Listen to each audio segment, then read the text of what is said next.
Chris Finch, I appreciate his press conferences, his honesties, how blunt he is. If you're a player, for those who missed it, he did say to the media that the message to his team in the locker room after this game 2 was, we got punked. When you're a player and you hear your head coach come in and say that, how do you process it?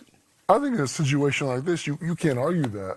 I mean, it's what, a 40-point game or something. It may sting a little bit because you're competitive. You know, you're out there doing whatever. But in your heart of hearts, you know that's true. You got to respond. And in the press conference, you saw him cite evidence. He cited the number. He cited the turnovers. I think they had 22 or something. The differential and fast break points. 29-5. Correct, yeah. So although they got punked tonight, they know how they can statistically be better, and they know how they can be better just spiritually, emotionally on the floor. Chris, Coach Finn, he knows how to light a fire under his team. You know, he's a very candid coach, one of the best we have in this league. He's trying to make sure that these guys have the right mindset going into Game 3 when the series shifts to Minnesota. And they definitely got punked. You know, you knew San Antonio was going to come out with some fire after letting Game 1 go. And so to not come in properly prepared to battle, I think that's what leaves Coach Finch really disappointed in his team's effort tonight. 22 turnovers today. And we saw, I mean, it seemed like we saw all the dunks and layups by the San Antonio Spurs in our highlight package. They took the ball and got to the basket at will. And you cannot play at that type of level when you're playing the San Antonio Spurs squad that is hungry and desperate to even the series. Now, if you're a fan of the Minnesota Timberwolves or perhaps in that locker room, you did steal home court advantage. You did that, yeah. That happened. You did get Ayo Dosunmu back after missing a couple games. He only played 10.5 minutes tonight. It was a blowout loss. He probably didn't really need to play any more than that after missing the last 2 with the calf strain. And you're continuing to get Anthony Edwards' game legs underneath him. That's the spin. I see what you're doing. I mean, if you're trying to be glass half full and be optimistic, like our friend Rolo here, C. Haynes, those things would factor in. If you're a Spurs fan, that glass is not just half full, it's very full after this Game 2 victory. Victor Wembanyama, you figured he was going to bounce back. He had more makes tonight and fewer attempts than he did in game number 1, and he is at the podium now. You guys have talked a lot this season about competitive response coming off a loss, and you've been pretty good at that. But winning by 38 points in a playoff game, do you have any, is there any way to envision that before the game starts? To condition that? What do you mean? To envision? Oh. Foresee that? Yeah, of course, we're going to keep doubling up on what worked. And a few things that didn't, we're going to erase them. But, you know, it's an experienced team. We know they're going to respond. Victor, with your competitive streak following Game 1 and coming into Game 2 and wanting to answer, was there any bit of anger, frustration on your part, just itching to get back out and kind of put on this kind of performance? There always is. And the playoffs magnify that. Victor, what did you like most about the defensive effort, especially from guys out on the perimeter, swarming, trapping, forcing turnovers? I love how everyone had everybody's back. Tonight it looked like a system that worked. Victor, you took accountability for your mistakes after Game 1. What does it mean to you personally to see the group respond with this kind of win?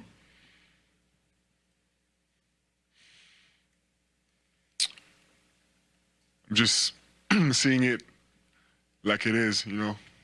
I know this team is capable of doing all of this. To be honest, I'm expecting this kind of response from myself, from my teammates. So I'm not surprised by any means, and I want to keep working so we approach more games like we did tonight. Victor, after Game 1, kind of later on in the night as the locker room cleared out, I noticed you went up to De'Aaron and said something. It looked like you guys were both laughing. Is there a message or something, about going into Game 2?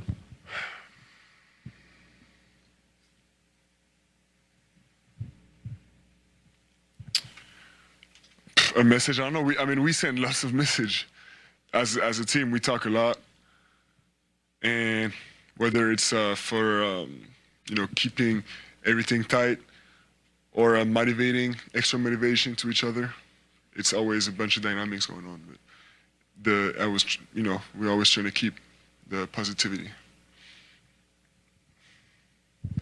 Victor, you and De'Aaron seem to communicate constantly, even like throughout the game. How important is that partnership to you being your best and this team being its best? Oh, it's of great importance. As the biggest screener on the team and the biggest handler on the team, with other guys along of him, we're gonna have the ball a lot, and he's more experienced than most of us, so. Yeah, we gotta keep communicating, and especially on the defensive side. Hey, Victor, you and De'Aaron, I think y'all scored the first 11 points of the game.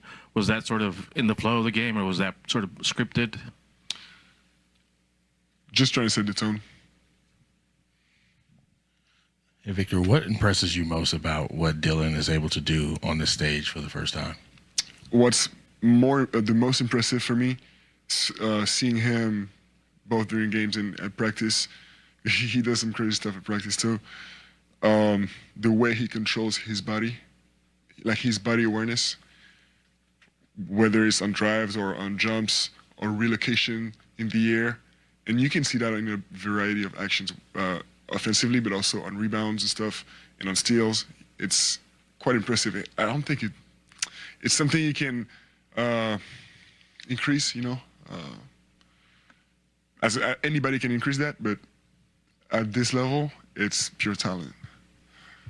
Heading into Game 3, Victor, what's going to be key in keeping the same approach off a win as opposed to off a loss now?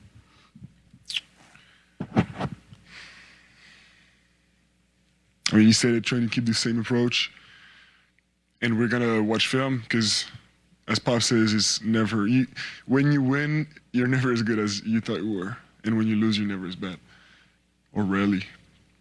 So, obviously, stay humble and keep working. Victor, only 2 games into this series, it's already been pretty physical. There have been some tense moments, some near fisticuffs and whatnot. Do you think that works in your favor? Do you guys like that tension out there? Do I think it works in our favor? I think it goes both ways. So it's like, I don't know, it's the playoffs. And so, yeah, but it's nothing dirty though, so it's good. It's good hopes. Victor, déjà juste pour revenir là-dessus, j'ai trouvé que. So Victor Wembanyama finishes with 19 points in his 26 minutes on 7 of 15 shooting. The Spurs had 7 guys with double figures. Everybody on the roster scored except for Mason Plumlee, who only played 3 minutes. So I'm curious, the slow start in Game 1, he did have a bunch of blocks, but then as a team, they have this dominant win in Game number 2. What did this performance tell you about the rest of the Spurs roster, around Wemby, who is sort of the lightning rod for their discussion? Yeah, well, no real surprise in my eyes to the depth that they have. They're at San Antonio, OKC, one of 2 teams, 2 top teams for a reason in the Western Conference, and their depth is a large part of why they've been so successful this season. And you look at Wemby and his change and how he adapted. I think you look at this game, he was much more aggressive and sort of making sure he got into the paint, and then he was crashing offensive rebounds as well. We saw a couple putbacks he had, and just being around the basket. When Wemby gets in trouble offensively is when he's out too much on the perimeter against guys who could not only just move their feet, but they can be physical and make him take tough shots. But Wemby was much more comfortable today, and he was playing more to his strengths. Rolo, only 2 blocks, so perhaps I should ask, what's wrong with Victor Wembanyama? Oh, so much. I don't think we have the time to cover it. No, but he's... See right there, yeah. Being around the basket. Like sometimes when you're that tall, a lot of times you don't have to start out on the perimeter. That's going to make your shots a little bit harder to contest. But when you're around that basket with his size, you have a good chance to do something good. Something that Mitch Johnson talked about after Game 1 is that he felt his team was too indecisive on both ends. You know, they didn't know when to shoot or to pass.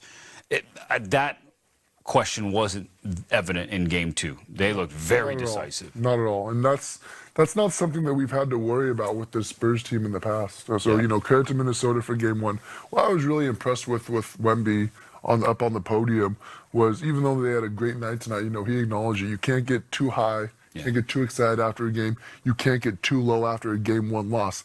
And Coach Finch was saying the exact same thing.